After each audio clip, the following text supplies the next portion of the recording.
He's been showing you love this entire time. You just had no idea what you were looking at. And every day that you miss his signs, you're making him feel more invisible, more unappreciated, and more convinced that you'll never understand him. Here's the question, though, that's going to change everything. What if the reason you feel unloved isn't because he doesn't love you? What if it's because you're looking for love in all the wrong places? Let's do a checklist here, right? He fixed your car without you asking. He showed up the instant your mom got sick. He covers your bills when money's tight. He handles every crisis like it's his job. He anticipates problems before they even happen and solves them before you even know they exist. And yet you're lying awake at night wondering if he even loves you because he never says it. He pulls away when you try to get close. He goes cold when you share your feelings. He tells you to toughen up when you need comfort. And every romantic gesture you make seems to annoy him instead of draw him in. So you start questioning everything. Does he even care? Is he just using me? Am I wasting my time? But here's the truth that you need to hear right now. Avoidant men, they don't show love like other men, especially not at first. They don't speak the language you were taught to recognize. And while you've been searching for emotional words and romantic gestures, he's been pouring his love into you in ways you've been completely blind to. By the end of this video, you'll finally see what he's been doing all along. You'll understand the hidden signs he's been showing you. You'll learn to translate his cold words into what they actually mean. And most importantly, you'll stop feeling unloved in a relationship where he thinks he's been giving you everything. If you're with an avoidant man, you've probably felt this confusion 1,000 times, right? He does practical things for you. He solves problems. He's reliable in a crisis. But when you need emotional support day to day, or when you need him to just hold you and tell you everything's going to be okay, he shuts down. He goes cold. He tells you to toughen up or handle it yourself. We're going to talk about what he says here in a moment because those sayings are brutal. And you start wondering, does he even care about me? Does he love me at all? Or am I just convenient? Maybe you've tried talking to him about your feelings and you've watched him glaze over. Maybe you've asked him for reassurance. He's told you that you're being too needy. Maybe you've cried in front of him and he walked away. And now you're starting to believe that maybe he's just not capable of love. Maybe he's emotionally unavailable. Maybe you're wasting your time with someone who will never give you what you need. But here's the truth. He does love you. He's just showing it in ways you don't recognize. And until you learn to see his language of love, you're going to keep feeling unloved while he keeps feeling unappreciated. Now, if this is your first time here on this channel, hi, I'm Adam Lane Smith, the attachment specialist. I spent 12 years working with avoidant men and the women who love them. I've sat across from countless women who felt invisible, unloved, and confused by their partner's behavior. And I've worked with just as many avoidant men who were desperately trying to show love, but had no idea why it wasn't landing. This video today is going to change how you see your avoidant man forever. Because once you understand his love language, everything shifts. Now, over the following video, I'm going to decode your avoidant man's love language so you finally stop missing the signs he's been giving you all along. Here's exactly what you'll walk away with. First, I'll reveal the 5 hidden ways he's been showing love that you've been completely blind to. The practical, logistical acts that you've been dismissing as just him being responsible when they're actually his deepest form of devotion.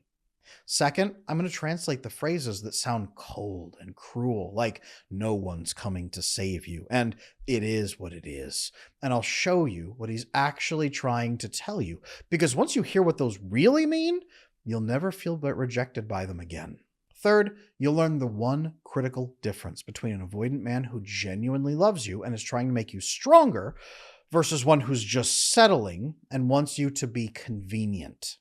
This distinction alone will save you years of wasted time.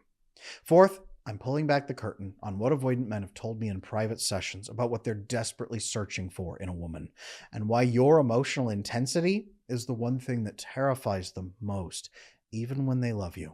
Fifth, I'll explain why he only gives you 2 levels of safety when you need all 4, and how this makes him look cold and unloving when he's actually pouring everything he knows how to give into you. And finally, you'll discover how to feel loved by him without needing him to change, because that love has always been there. You just didn't know where to look. This is not a video about lowering your standards or catering or excusing bad behavior either. This is about learning to see a completely different language of love so you can stop feeling starved in a relationship where he thinks he's been giving you the world. Let's get right into it. Let's talk first about how he's been showing you love this entire time. You just weren't looking in the right places because you didn't know this is where his love was, okay? Practical signs of love first. The kind of love that an avoidant man tends to show, okay? Your car's out of gas, he fills it without even saying anything. Something breaks, he fixes it. Bills need paying, he covers them. These aren't just chores to him. These are acts of devotion. You need help with these things, and he's there without being asked. Avoidantly attached men, they anticipate problems before they happen, and they solve them. Avoidantly attached men have a very practical survival focus in life. I will survive. I am a lone wolf. There is no one coming to help me. My resources are everything. My time is everything. And then they find you and say, I will give you what I have never had. Someone helping you survive. Someone watching over you. Someone watching out for mistakes and dangers and problems. I will anticipate problems before they happen. I will solve them before you even know they exist. I will give you what no one has ever given me. He's doing this not because he pities you or because it's convenient. It's actually inconvenient. He's doing it because he's trying to create safety for you. That is actually his way of saying, I love you. In a dry desert with no water, giving someone water is an act of love. The problem is if you live in a rainforest and there's water all around you and someone gives you water, you don't go, oh, thank you for saving my life. You go, oh, more water. Okay, thanks. To him, this is life and death. To you, it's a bunch of water. I'm already standing ankle deep in water. What do you want from me? This is the difference. Make sense? Perspective shift on survivability and practicality. I am protecting you from dangers. I am doing things that make your life safer and easier. This is the survival-based focus. First step in is just the things he does for you. The second thing we have to talk about, though, is during a crisis. This is where avoidant men are built for. This is why they're always grinding their teeth and stressed out, is waiting for the next crisis so they can immediately react on a moment's notice and get everything covered. Okay? When real problems hit, your dog dies. Your grandma's terribly sick.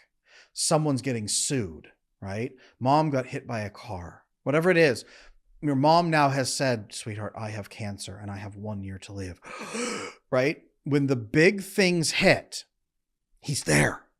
He's fast. He's on deck. He's the first one there. And you see him calmer than ever. He's ready to handle whatever needs handling. He's got things covered. He's got a mean lawyer on speed dial to cover you, right? Your dog is dead. He's there taking care of you and helping you through the grief and the process, right? Grandma's sick. He's got someone that knows how to fix it. Mom has cancer. We're going to get her the best clinics and we're going to make sure you're all taken care of so you have time together. He is managing the crisis. Like he comes alive in a crisis. You see him like never before. And you might think, where is this guy all the rest of the time? This is masculine protection. This is how he was wired to show love. Okay? Again, avoidant men in a desert. Suddenly, a giant predator leaps at you to attack you and he jumps in front of it to fight it. Right? This is him protecting. A crisis is where he will shine. It's what he was actually made for, is one crisis after another. His reliability in emergencies is his deepest expression of care. I will fight this for you. Right? I am at your side. This is his loyalty, sharing resources, network, whatever it is with you. I am on your side. I know that a lot of the people watching this show right now have had attachment issues for their entire life. That's why I want to invite every single one of you to check out my attachment repair program. It just might be the jump that you need to go from insecurely attached and lonely and frustrated to fully secure, connected, and bonded in a great relationship like nothing you've ever felt before. Check out my website, adamlanesmith.com, for the attachment repair program. Now, all of this weaves into what we call masculine protection through physical and resource safety. The first two levels of safety for a woman, again, physical safety. If something awful and dangerous and scary happens, will you be there to the first one to tackle it? Right? Yes, if something goes bump in the night, do you make me go out there, or do you go out there, sir, with a baseball bat? There's physical safety, but so is someone has died. I don't know what to do. I'm being sued, right? Something is bad. My mother is dying. Something awful has happened. There's a crisis, physical safety or resource safety. I need resources and I don't have them. Maybe it's social resources. I don't know a lawyer. I don't know who can help. I don't know the best doctors. I don't have enough money. Something bad's happening. Resources, safety, physical, all of it's together. This is what he excels at. His system actually shoves away the higher two levels of safety and doesn't understand that they exist to hyper prioritize into the bottom two levels of safety, physical and resource safety. Keep you out of danger, anticipate threats, make sure you have what you need to survive and, if possible, to thrive. Most avoidant men that work with me, high performing, love their children, throw endless money at their children for training, schooling, growth, whatever, and don't understand why their kids don't feel close to them because they've given them, in his eyes, everything. They over prioritize these first two areas. They're damn good at it. They're very proud of it too, by the way. But this is all they understand as far as safety exists. But let's be clear, it's not just his actions here that confuse you, right? He is incredible in these areas. It's the things he says later, the phrases that sound cold and dismissive, but they actually mean something completely different. Let's talk about decoding his cold, reptilian words into love. Now, here's the truth. A lot of avoidant men don't think with their emotional mammalian brain, the mammal part of their brain, when they think about relationships. Their oxytocin receptors, the warmth and intimacy, have been blocked their whole life. They're like coughing full of dust and cobwebs. Many of them have shifted away from even receiving oxytocin because their system has given up on it, and it's shifted to something else. Okay? This is what makes him warm, connected, and bonded. When that's gone, he's reptilian. You're trying to have a conversation with a crocodile. That is not comforting. Okay? It doesn't mean he doesn't love you, by the way. But it does mean the warmth and sentiment that you're looking for in a person who is supposed to love you is probably going to be absent. When he says no one's coming to save you, for example, he's not being cruel. He's actually trying to empower you. Let's talk about the key phrases a lot of avoidant men use and what they secretly mean. When he says, no one is coming to save you, right? This sounds terrifying.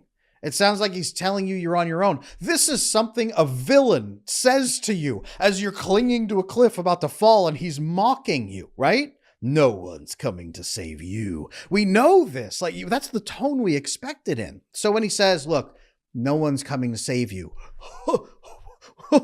What does that mean? Right? It's terrifying. What he's actually trying to say, you're going to be your own best friend and help yourself. You're capable. You're strong. I believe in you. You have to do this. Right? He's saying you don't have a choice, but you can do it. You don't have a choice. He's saying it's time to give up on false hope and start taking action. Believe it or not, good ethical avoidant men, when they say this, they're not trying to give you a panic attack or a heart attack. They're trying to empower you, not abandon you. This reflects his belief that self-reliance is the only form of safety. Make sense? No one's coming to save you. It's time to give up on false hope and start taking action. Do you need me to tell you what to do? I wish avoidant men said that instead, but they shorthand it into no one's coming to save you. Because to them, that makes sense. You know what's really horrible? As an aside, I've been in groups of avoidant men, and one of them might bring up a concern he's dealing with, if he does at all. And the other men go, well, no one's coming to save you. And the second avoidant man goes, you're right. Thank you for that. It's like, what just happened here? That was the worst conversation in the world. But to them, it made perfect sense. And it actually, to them, was encouraging. It's a very strange science, but it is very true. The second thing that avoidant men often say, it is what it is, right? How you doing today? It is what it is. Wow, that sounds really painful. It is what it is. Your arm is hanging by a thread. An alligator ripped it off. It is what it is, right? Like that level. You're hearing resignation, coldness, a refusal to share. What he's actually saying is, let's simply accept the truth and move on so that we can figure out what to do next. Right? He might be saying, I don't have time to feel those feelings, so I'm dissociating from them. His prefrontal cortex actually overdevelops to squash emotions so that he can just dissociate from feelings. Let's accept what it is, right? The arm is gone, but let's move on. I've got this other one. I can still fight more crocodiles with it, right? Accept the truth and move on. Now, he's inviting forward momentum. He's not trying to dismiss you. It is what it is not the same as shut up, I don't want to share. It is what it is I don't have capacity to talk about it right now, and talking about it will do nothing of worth anyway. I'll just get miserable, so let's move on. Acceptance and strength are his love language. Now, he might even be saying it is what it is to you. You're like, oh, my dog is dead. My dog just died. My grandma is sick. My mom has cancer. I'm getting sued. My house burned down. He goes, well, it is what it is. And remember, no one's coming to save you, right? Like, again, he's trying to be comforting in a sort of cold reptilian fashion. Keep in mind, he's probably never been comforted, not even once in his life. And he thinks any comfort is pity. He's respecting you by giving you the hard reality and then sitting there with you in the misery. It sounds horrible. This is his love. Now, another horrible phrase that ruins a lot of otherwise good relationships: I don't think I can meet your needs. I don't think I can meet your needs, right? Instead, here's what he's trying to say. Look, I'm concerned because I don't really know what your needs are exactly, but I'm thinking they're pretty high. And I don't want to be starved in this relationship, but I also don't want you to be starved in this relationship. I don't want to get hurt with unrealistic expectations, which, again, I don't know what yours are, but I'm guessing they're pretty up there. So I think that we should call it here. I am open to discussion, but this sounds like a doomed scenario. Instead of all that, yeah, I don't think I can meet your needs. Now you hear that as rejection. He's sitting back, folding his hands, going, well, we tried, we gave it a good shot. I don't think I can meet your needs because you asked for one thing. Hey, I would like to feel loved. Ooh, no can do, baby doll, right? That's what you hear. I'm concerned that your needs are much higher than I have capacity to give because I don't understand them and I don't really know what you need. So it sounds like it's probably way up there. I don't want to get hurt. I don't want you to be starved. I'm going to be honest with you. We might need to call it here. I am open to a discussion about this, but I'm not seeing a way forward. I care about you enough. I don't want to fail you. I'm worried that I might not be good enough for what you're looking for. I'm trying to protect both of us from that pain. This is actually not coldness. This is actually honest vulnerability. But it's packaged in such a horrifying process. It's like the crocodile lunging out of the water at you, thinking, I would like a hug, but it looks like he's coming to eat you, right? I don't think I can meet your needs. Looks like total and complete abandonment. Okay. Tell me why you think you can't meet my needs. Talk me through that process. What's your decision-making process there? What are you measuring? How are you calibrating that? What do you think my needs are? What level do you think they're at? How much do you think I'm requiring? What expectations do you think I have? Let's talk about the numbers. That's a great response here. Okay. Can you please tell me what you think my needs are and how big they are? That's where you begin. I get asked all the time, what is my attachment style? What is my attachment style? What is my attachment style? So I have finally launched the attachment assessment. This is not a short quiz that just spits out an answer after 3 seconds. This is a thorough, in-depth, science-backed assessment. Check it out on my website, adamlanesmith.com, and learn your attachment style, the severity of what you're dealing with, and some next steps you can take right now to build very secure attachment. Very similar phrase. Ooh, maybe we're just not the right fit. Maybe we're just not the right fit, right? He's really saying, I'm starting to look at our morals and our decisions, our long-term goals. I don't know if they align or not, but we're just beginning this process and it's feeling a little uncomfortable. I'm not really certain that we're going to be able to move forward. Now, the continuation he should be doing, I don't even know if I can have a conversation about this, to be honest, because I never have before. I'm a little concerned. We really need to look at this and see if it's a good fit for us or not. Maybe we're just not the right fit is an invitation to have that conversation that he's terrified to have.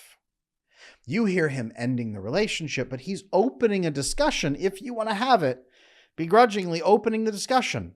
He's wincing, but like, okay, maybe we're not a good fit, but it's a beginning of a conversation when you hear an ending.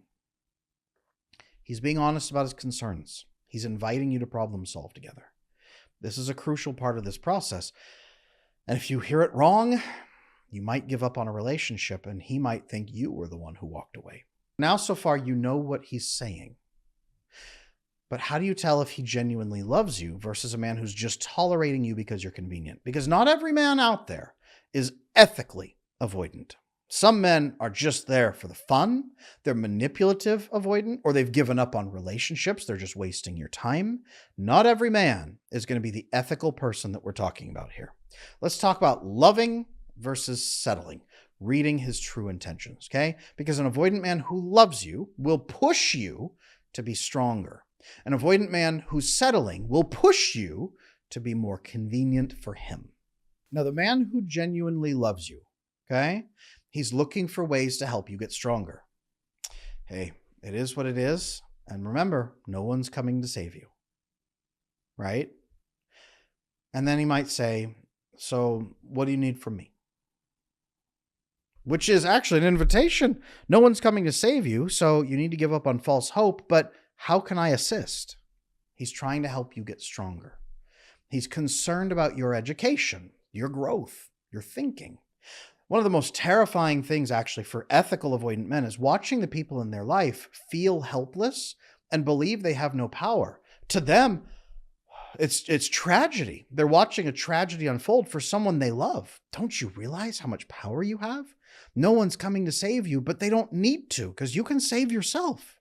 They watch that, and that's what they don't say to people. Maybe unless they're 6 drinks in, right? And usually they have to be 10 drinks in because 6 drinks doesn't even get through the tolerance they've built up. Avoidant guys, I'm looking at you, right? He listens to you a lot more than you probably realize. If he's listening to every conversation, if he does show up, even if he's deathly silent, but he's showing up to every talk, it might seem like he's critical.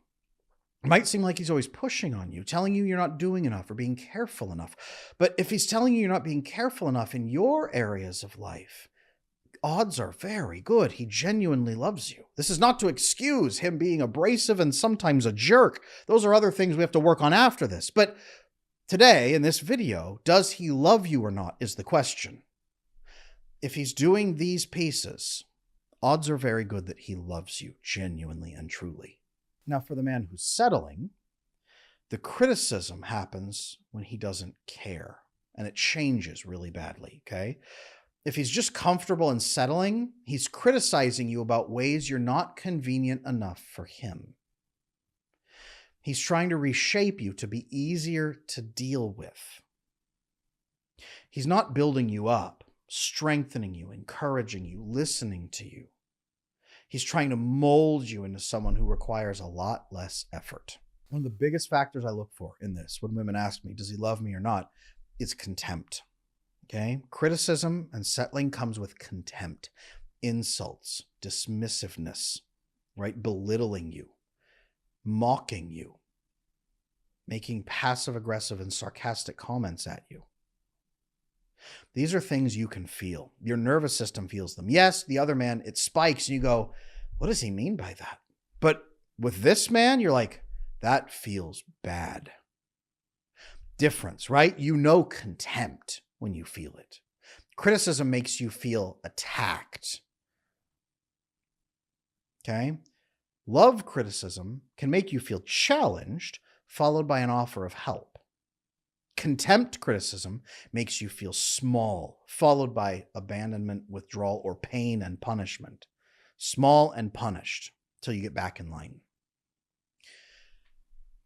This is a key distinction you have to make. Do not invest with a man who is contemptuous towards you or toward other people. Do not. Contempt is a marker that he is manipulating and not ethical. Really big problem. But even when an avoidant man still loves you, he still won't bond the way that you expect. And that's because he's actually looking for something different in a woman. Let's talk about that. Now, before we go further, I want to offer you something. If you're watching this and you're realizing I've been completely misreading him this whole time, and you want to go deeper into understanding how to love an avoidant man without losing yourself, I've created a complete course called How to Love an Avoidant Man. Inside, you'll learn the exact framework for speaking his language, getting your needs met, and helping him open up emotionally in ways he never has before with anyone else. Whether you're dating an avoidant man, married to one, or just trying to understand him, this course will give you the roadmap. The link for that course is down in the description below. Now, let's talk about what he's really looking for in a partner. In fact, what he's desperately been searching for all his life. Now, it's not feelings, by the way. He doesn't want you to collapse into your feelings. He wants you to stand beside him and face the world together. I call this the co-executive woman. He's looking for a woman who will be a co-executive to him in life. You know, I work with avoidant men a lot in coaching, and women as well, but everybody. I work with a lot of avoidant men. And in private sessions, after years of failed relationships, most of them can barely articulate what they're looking for in a woman. But when I guide them through it, here's what we hear. They want a woman who can be a co-executive together in their life. Most women are trying to be his assistant and run and fetch him coffee and make him feel better, or be his maid at home who cooks and cleans and does special favors. He wants a co-executive in his life. It's not making yourself smaller that wins his connection. It's making yourself full executive in his life to the fullness of who you are. Don't be less than who you are. Be fully and completely who you are. This doesn't mean cold and detached, by the way, but so ready to work and do the job that you don't collapse into your emotions. You're focused on goals and principles. You are direct in your speech. You are clear in what you need and what you want. You are measurable in those things. Not, I want to be loved, but here are 2 things that help me feel loved, why they're important, and how often I need them. The what, why, how often method.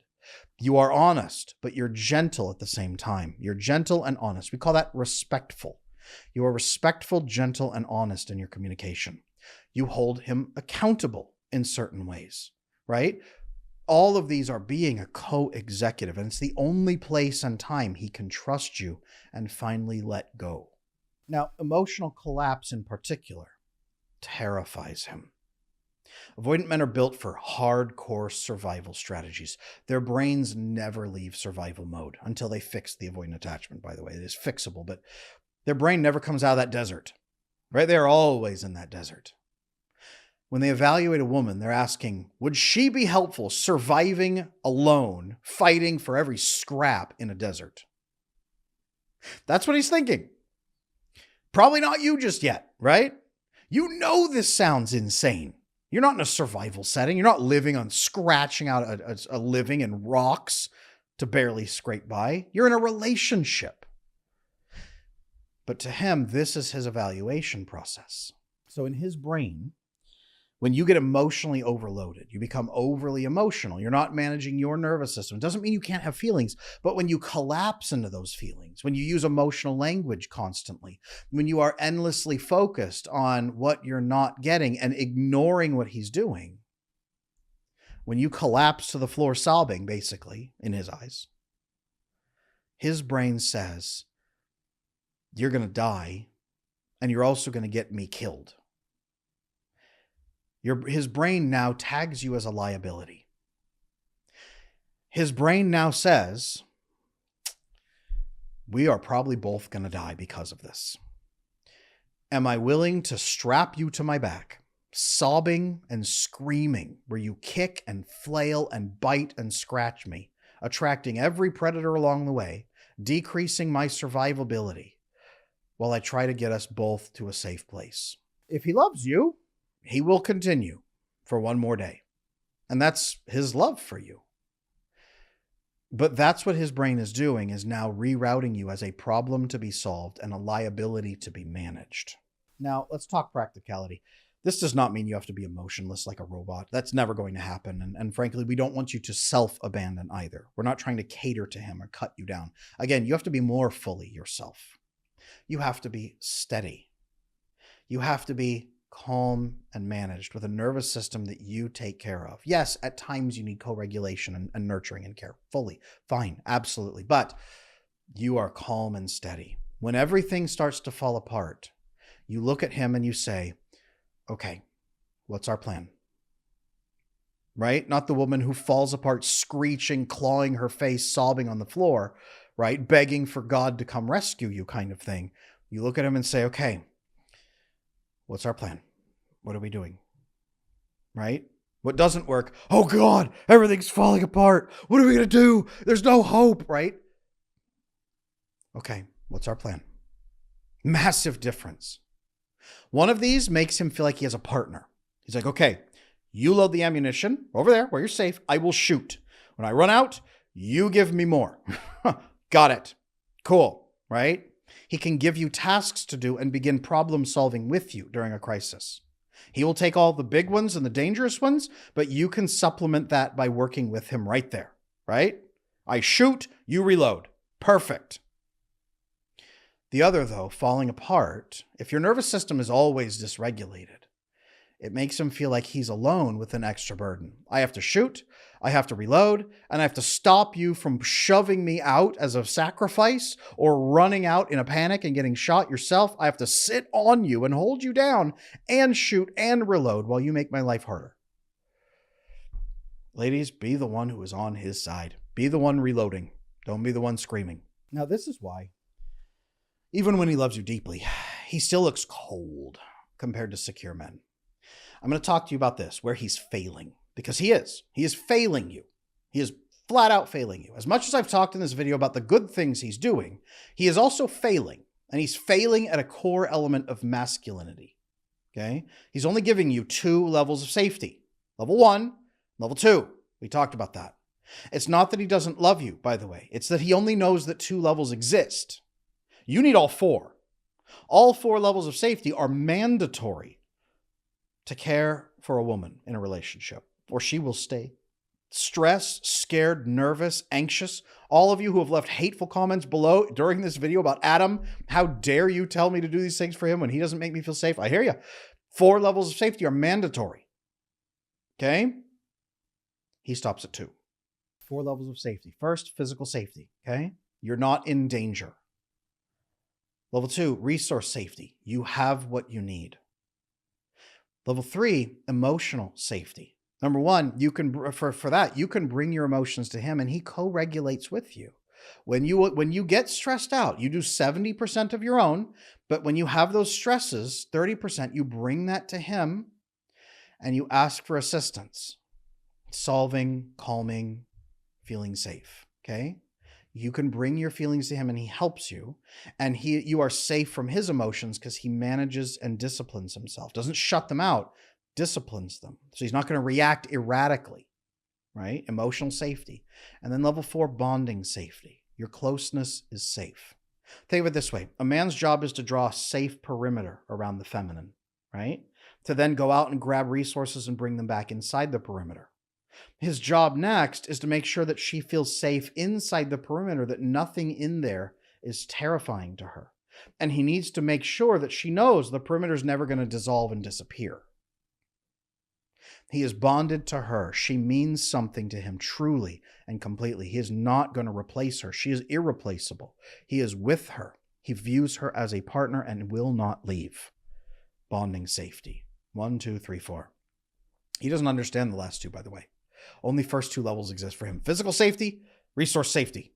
I drew a safe perimeter. I've killed all the tigers in the surrounding 5 miles, and I have hunted many mammoths for you. You are fed. You are welcome. I will sleep in the corner. Right? Emotional safety. What is that? Bonding safety. Huh? He doesn't understand. In his mind, he's given you everything there is to give. In fact, he's overwhelmingly given you levels 1 and 2. He goes way above and beyond. You are the physically safest and resource safest human on the planet. right? He's flexing in the mirror like, yeah, I'm the king of 1 and 2. What? There's 3 and 4, right? That's the process. Now, when you need emotional safety, and you do all the time, forever, by the way, your feelings are valid. If he cares about you, he won't mock you, right? He doesn't understand, but he won't mock you. And if you need bonding safety, and you do, if closeness is safe, intimacy should not be used against you. Secure men, healthy, secure men, fully masculine men provide all 4 levels. Those relationships feel good. Avoidant men's brains don't recognize 3 and 4. They're not real needs to them because they've never felt them, certainly. So it sounds like you're asking for magical fairy dust. He looks cold when you say, I need emotional support, his brain says, I need something that doesn't exist.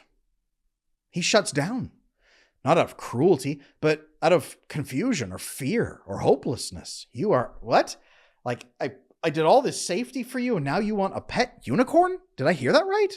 This is why you're not getting what you need, to be honest with you. Now you know. He does love you. He's been showing you all along. You needed to learn his language. I'm sure you have questions about how to build more safety, more intimacy, more connection, all of that. I'll talk to you about that here in a moment. But I want to be clear. Today in this video, I wanted you to see, does he love you or does he not love you? I hope that you have your answer by now. Drop me a comment below. Let me know, yes, he loves me, or no, I've learned he doesn't. Now, if you've been feeling unloved, unseen, and confused by your avoidant man, it's not because you're too needy or you're asking for too much. It's because you were speaking different languages.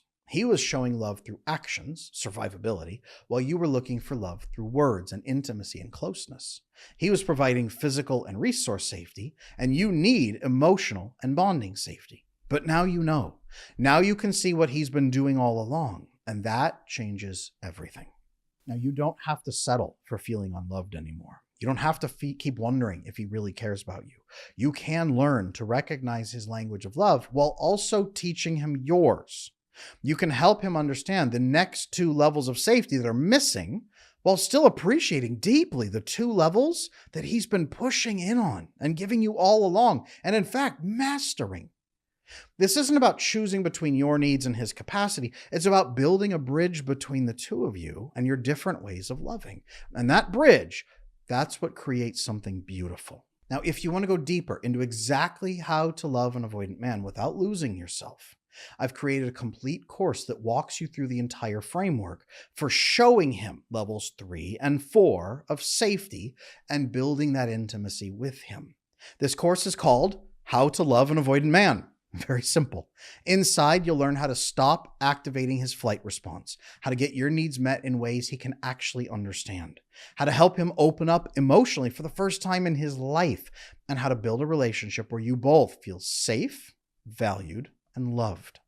Now, whether you're dating an avoidant man, married to one, or just trying to figure out if this relationship has a future, this course will give you the roadmap. No fluff, no lectures, just real, practical structure for building secure love with an avoidant man. The link for that course is down in the description below. Key takeaway here for you today. He's been trying to show you love this whole time. Fixing your car, showing up in a crisis, keeping you safe, providing. Those are not accidents.